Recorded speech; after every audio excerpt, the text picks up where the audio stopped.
Et je laisse la parole maintenant à mon voisin de gauche, monsieur le professeur émérite et éminent Francis Rapp, qui est médiéviste, spécialiste de l'histoire alsacienne. Oui. Et qui est membre aussi de l'Académie des inscriptions et des belles-lettres, une des 5 académies qui constituent en France l'Institut. Merci beaucoup, Monsieur le Président. Je crois que vous avez eu raison de dire que j'étais un spécialiste de l'histoire d'Alsace et un médiéviste, parce que je dois dire que l'idiota, c'est quelque chose qui me va très bien aussi, en l'occurrence. Je dois avouer même que j'ai beaucoup de mal à lire Eckhart et que Toller, qui a tamisé les lumières un peu fortes d'Eckhart, me convient beaucoup mieux. Bon, c'est vous dire à quel point je me sens un petit peu dépassé dans cet environnement de spécialistes. Mais à vrai dire, le sujet que Marianne Vanier m'a confié est surtout un survol historique. Donc, je ne sais pas si j'arriverai à déployer mes ailes suffisamment vite pour que dans les 20 minutes, j'ai traversé la période qui suit la mort des Descartes jusqu'à l'avènement et au début des temps modernes. Mais enfin, je compte sur votre indulgence. Vous êtes suffisamment imprégné de mysticisme pour savoir que la miséricorde est une des données essentielles de la vie chrétienne. Donc, oui, je m'éloigne de mon texte que j'avais prévu pour 30 minutes, n'est-ce pas? Et donc, il faudra que, là aussi, je vole au-dessus de mon texte. Donc, l'événement éditorial que représente la publication de l'encyclopédie des mystiques Rénan manifeste l'actualité du plus grand d'entre eux, Maître Eckhart. Or, cette pensée de Maître Eckhart, on ne l'a pas découverte il y a peu de temps. En réalité, cette pensée de Maître Eckhart a traversé les siècles, difficilement, parfois plus ou moins camouflée, mais enfin, elle n'a jamais été complètement interrompue. Et donc, il est effectivement intéressant, je pense, comme me demandait de le faire le titre formulé par Marianne Vanier, d'évoquer la pensée novatrice de Maître Eckhart comme élément d'explication de sa survie pendant des siècles. Alors, cette originalité, cette particularité de la pensée de Maître Eckhart lui-même, en 1294, l'annonce, puisqu'il dit qu'il va présenter Nova et Rara, du neuf et de l'insolite. Or, c'est assez frappant, parce que du neuf et de l'insolite, frère Eckhart est un dominicain qui doit Alice Contemplata Tradere et qui doit, pour commencer, réunir un capital de connaissances considérable. Or, c'est ce qu'il a fait. Il a été à Paris et surtout à Cologne, et il a acquis peu à peu ce que de Libéra appelle l'héritage albertinien. L'héritage albertinien qui lui fournit les 2 pièces maîtresses de son armature philosophique et théologique, c'est-à-dire la mystique de l'union déifiante et la théologie négative. C'est dire qu'il est très sensible, il a été très sensible à la poussée néo-platonicienne qui s'est manifestée en particulier à l'école de Cologne au moment où il en était l'élève, n'est-ce pas? Il n'était pas le seul, bien entendu, et des gens comme Dietrich de Freiberg, Berthold de Moosburg étaient eux aussi très sensibles et très empressés à accueillir cet héritage marqué par les penseurs qui, depuis Augustin, mais surtout Denis et bien entendu Proclus, ont formulé un certain nombre de données importantes pour cette théologie négative et pour l'union édifiante. Seulement, il semble qu'il avait tendance à radicaliser l'expression de sa pensée et que les formules fortes revenaient d'elles-mêmes sous sa plume, puisque nous ne l'avons pas entendu, nous ne pouvons le voir ou nous ne pouvons le percevoir que dans ce qu'il écrit. Mais justement, il veut convaincre. Ce n'est pas simplement un Lesemaistre qui développe des argumentations sur le mode précisément codifié de la disputatio académique universitaire. C'est quelqu'un qui a un problème religieux chevillé au fond du cœur. Je trouve que la formule de Gilson est très jolie. Les spéculatifs n'étaient pas des philosophes platoniciens déguisés en moines. C'étaient d'abord des moines, avant de devenir des philosophes spéculatifs. Et Gilson précise d'ailleurs qu'à son sens, Eckhart était une âme dévorée de l'amour de Dieu, favorisée peut-être d'un sentiment intense de la présence divine et demandant à la dialectique toutes les justifications qu'elle était capable de lui donner. Donc le problème de l'union mystique et de l'union déifiante n'était pas pour lui une sorte de problème qu'on peut s'amuser éventuellement à décortiquer, pour lequel on cherche des solutions. C'est un problème vital. C'est un problème vital qui peut-être lui a été non pas inoculé, mais qui peut-être a été, dont l'importance a été soulignée par ce qu'il connaissait de l'expérience mystique des Flamandes et surtout des Rhénanes, n'est-ce pas, ou des Allemandes plutôt. Il est très probable qu'il ait connu Mechtilde de Magdebourg, puisque c'est un confrère, Henri de Halle, qui en était le directeur spirituel et qui avait sans doute conduit Mechtilde à mettre par écrit la lumière ruisselante de la déité. Et ce qu'il a connu à Hadewig, c'est moins sûr, c'est une hypothèse séduisante, retenons-la. Ce qui est certain, par contre, c'est qu'il a connu Marguerite Porret, puisque quand il est venu à Paris, il était, j'allais dire, le voisin de chambre de l'inquisiteur qui avait finalement condamné Marguerite Porret et qui très probablement lui a donné le miroir des simples âmes. Donc c'est un homme qui probablement avait une inquiétude religieuse chevillée au fond de son âme, mais qu'en plus, non seulement ses réflexions théologiques, mais aussi ce qu'il a appris des expériences des mystiques, lui ont prouvé que l'union mystique n'est pas simplement un problème intellectuel, que c'est une réalité vitale. Or, c'est après 1311, ou plutôt en 1313, n'est-ce pas, qu'il est envoyé à Strasbourg. Et c'est ce que j'appellerais peut-être, si la formule ne vous plaît pas, vous me le direz, une mission prophylactique, n'est-ce pas ? On a peur de l'influence du libre esprit à Strasbourg. Les dominicaines sont très nombreuses en Alsace, les béguines qui sont placées sous l'autorité spirituelle des dominicains le sont aussi, et il s'agit par conséquent de les protéger contre une dérive dans le sens du libre esprit. Le libre esprit, pour certains auteurs, est une construction de l'esprit de l'inquisiteur. Il s'agit plutôt de déviations assez inévitables, d'expériences mystiques qui dégénèrent, qui dérivent vers le panthéisme et le libertinage ou la liberté à l'égard des lois, plutôt qu'une secte organisée. Mais enfin, ça, c'est un autre problème.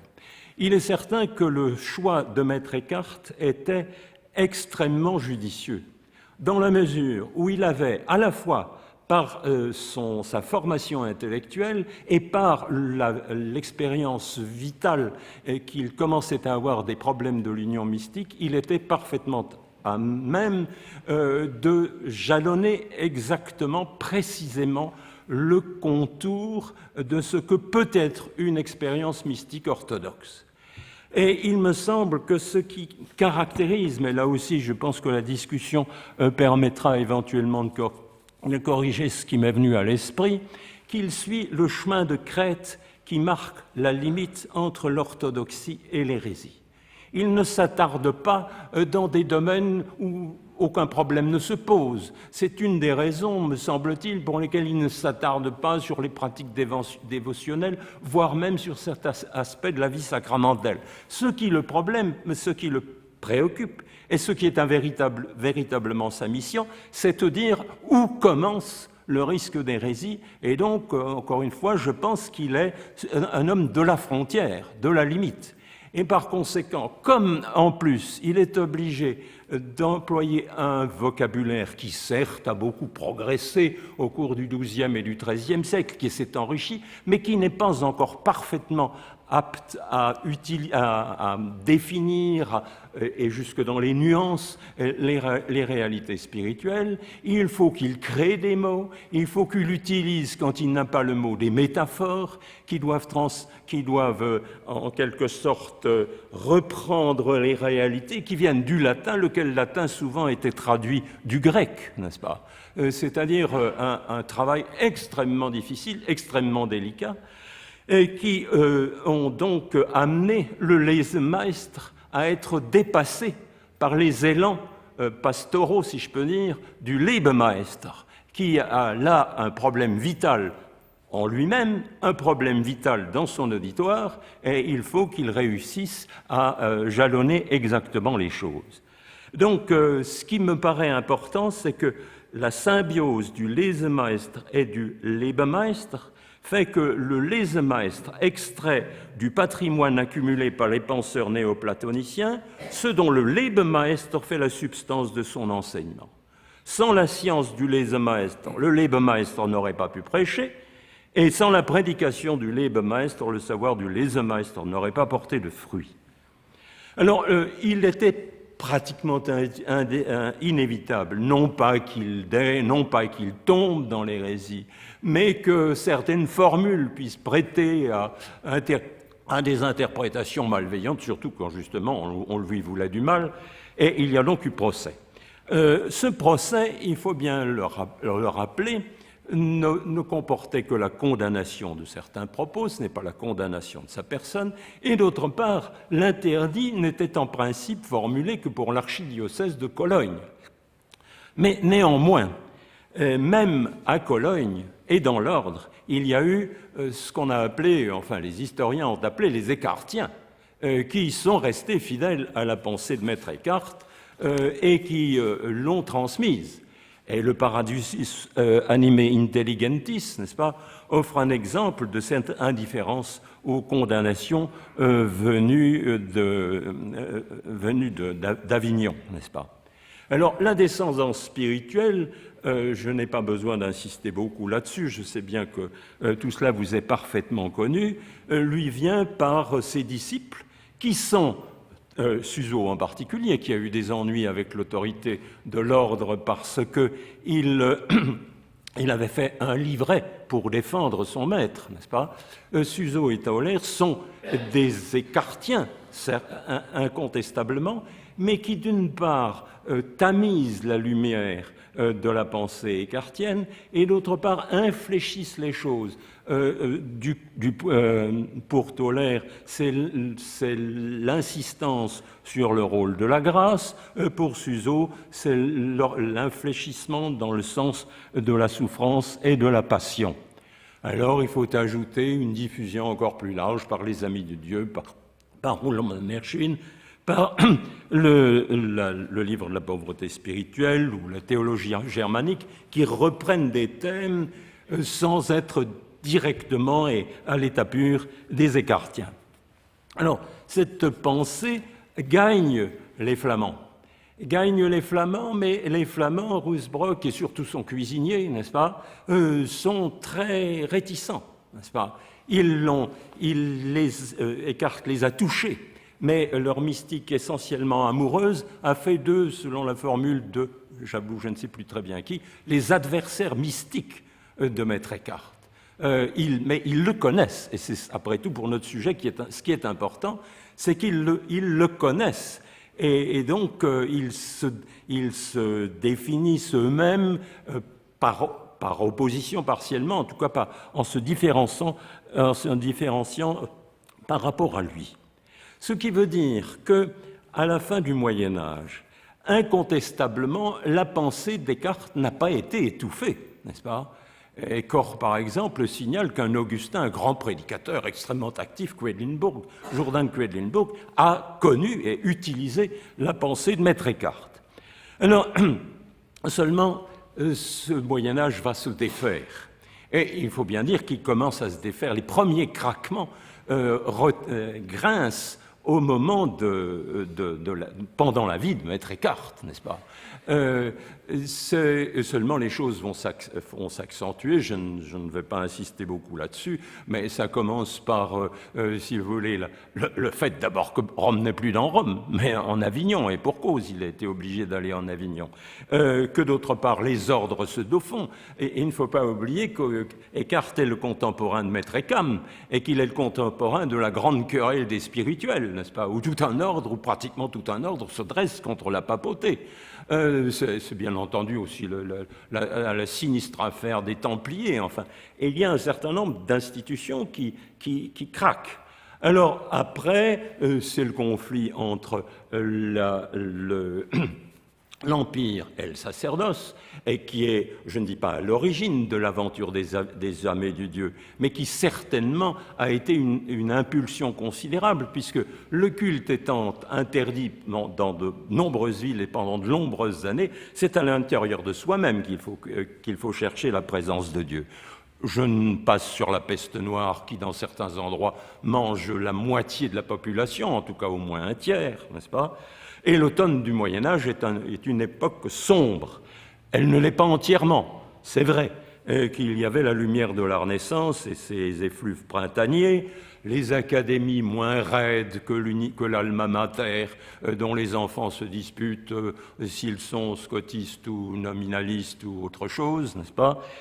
Il y a incontestablement une vitalité intellectuelle qui se développe dans les milieux humanistes et qui conduit à l'élaboration de la Philosophia Christi. Mais tout ça, ce sont des failles qui apparaissent et que surtout l'historien constate que peut-être les contemporains n'analysaient pas comme telles, ne définissaient pas comme telles. Mais alors tout d'un coup, à partir de la veille de la Toussaint 1517, c'est le craquement, c'est la démolition, n'est-ce pas ? C'est-à-dire que l'Europe se casse en deux. Vers 1550, les camps, la situation est stabilisée, je ne dirais pas figée, mais stabilisée. Il y a deux camps, un catholique et un camp protestant. Et surtout, les églises, la catholique comme les protestantes, sont obligées de faire un effort considérable de formation. Auparavant, on était chrétien. Bon, on était chrétien. À partir des années 1540-1550, on est ou protestant ou catholique. Et il faut donc faire des protestants et faire des catholiques. Et par conséquent, il faut les former. Alors, quelle est la place de la mystique dans cette affaire ? Eh bien, les catholiques ont répondu très rapidement « oui, c'est une place importante ». Et il faut alors évoquer le rôle de la chartreuse de Cologne, la chartreuse de Sainte-Barbe, avec le trio assez extraordinaire que représente Canisius, le futur grand apôtre de la Compagnie de Jésus. Ensuite, vous avez Surius, qui devient chartreux, et Aetius, qui reste un familier de la chartreuse. Et les trois vont faire un travail éditorial considérable. Ils continuent un travail qui avait été commencé avant eux par les chartreux de Sainte-Barbe, mais en particulier, n'est-ce pas, ils publient d'abord Arphius. Canisius fait paraître un tolaire en allemand en 1543, les opéras Omnia Tauleri en latin en 1548, ceux de Suso en 1554, les institutiones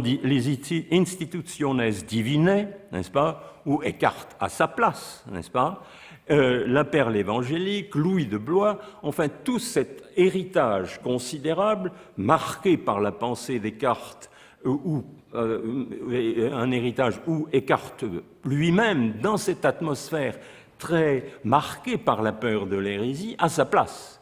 Et manifestement, ces trois veulent précisément réhabiliter des auteurs que les protestants utilisent, qu'un champion du catholicisme comme Eck attaque, et qui leur paraissent indispensables pour former des chrétiens vraiment profonds et sérieusement enracinés. Et comme vous savez sans doute, la chartreuse de Cologne est un château d'eau. Elle ramène à elle les flots de la littérature mystique et elle les redistribue. Et c'est par elle que, d'une part, ces écrits parviennent en Espagne, où, d'une certaine manière, les alumbrados représentent, si je peux dire, l'équivalent du libre-esprit. On a peur, là aussi, de voir les mystiques dégénérer dans l'hérésie. Et donc, il est très important que, justement, les écrits de quelqu'un ou de ses disciples qui dit, voilà, vous pouvez aller jusque-là, après, ça ne va plus, n'est-ce pas ? Donc, sont extrêmement importants, et c'est pour ça que, par des franciscains d'abord, par le vicaire général des franciscains Wild, et qui le confie à Laredo, de Laredo à Thérèse, de Thérèse ensuite à Jean de la Croix, n'est-ce pas? Les opera tauleri, les institutions divines, etc., tout cela passe et fait un élément, n'est-ce pas? Orciba l'a bien montré il y a très longtemps, quelle est la part des mystiques rénans dans l'élaboration de la mystique carmélitaine, de la mystique espagnole. Et puis quand, n'est-ce pas, vous savez bien que c'était, n'est-ce pas, la victoire du duc de Condé à Enghien marque la fin de la prépondérance espagnole dans le domaine politique, puis dans le domaine culturel, le Cid encore est marqué. Le relais est passé par la littérature, n'est-ce pas? Le sujet est espagnol, mais l'œuvre est de Corneille, n'est-ce pas, est française. Alors, il y a le relais est pris par la France et par l'école française de spiritualité, qui connaissait déjà par beaux cousins les écrits des mystiques rénans dès les années 1590 à peu près, et qui va, grâce à l'influence du Carmel espagnol, recueillir le reste du capital de mystique rhénane, n'est-ce pas? Ce qui fait qu'au fond, jusqu'au XVIIIe siècle, n'est-ce pas, on dit que la fille de Louis XV, au Carmel de Saint-Denis, lisait Tolaire avec accent grave, R muet, n'est-ce pas, Tolaire. Bon, donc, au fond, à la veille de la Révolution, Tolaire n'a pas tout à fait perdu l'influence que lui avait acquis Madame Macquarry et les autres au début du XVIIe.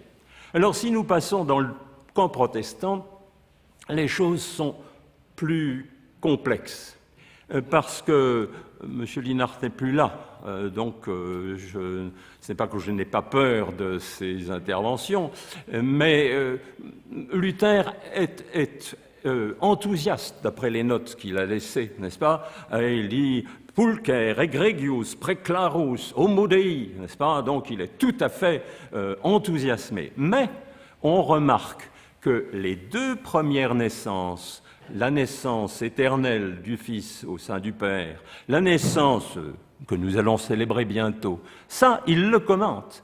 Mais la troisième naissance, c'est-à-dire la naissance de Dieu dans l'âme, non, il ne fait pas de remarque, n'est-ce pas? Et au fond, la piété de Tolaire l'enthousiasme, mais pas sa théologie.